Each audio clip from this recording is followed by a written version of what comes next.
German Chancellor Friedrich Merz has stated that U.S. President Donald Trump is gradually distancing himself from Russian President Vladimir Putin, signaling a shift in the American stance on the ongoing war in Ukraine, according to a report by Süddeutsche Zeitung. Speaking about transatlantic relations and the situation in Eastern Europe, Merz noted that Trump is becoming increasingly critical of the Kremlin. The U.S. president is showing growing skepticism. It's a process. In Europe, there's a broad consensus on how to assess this war, and I believe President Trump is moving closer to that position. Merz said, while economic sanctions against Russia are widely supported in Europe, Merz acknowledged that they remain a point of contention in the United States.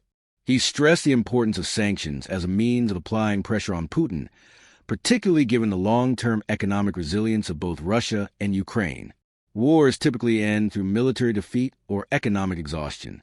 At the moment, neither side seems likely to face a decisive military loss, but both can sustain the economic strain.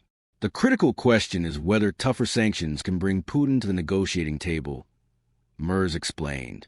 He added that Trump has resisted some sanctions due to their domestic economic impact. The sanctions hurt the U.S. economy as well. While the Senate is actively debating new measures, the final decision lies with the president.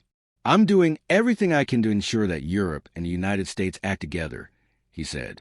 Merz also addressed the controversial issue of seizing frozen Russian assets held in Europe. While supporting the idea of using these funds for Ukraine's reconstruction, he warned of the legal and financial implications. We must have an open discussion.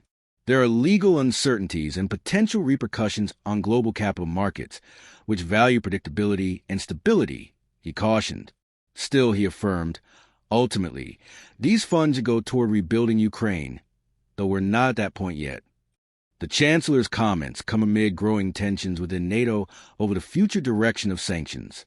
Recently, U.S. Secretary of State Marco Rubio surprised European allies by criticizing calls for stricter measures, just a day after reportedly expressing a more cooperative stance during meetings with NATO foreign ministers.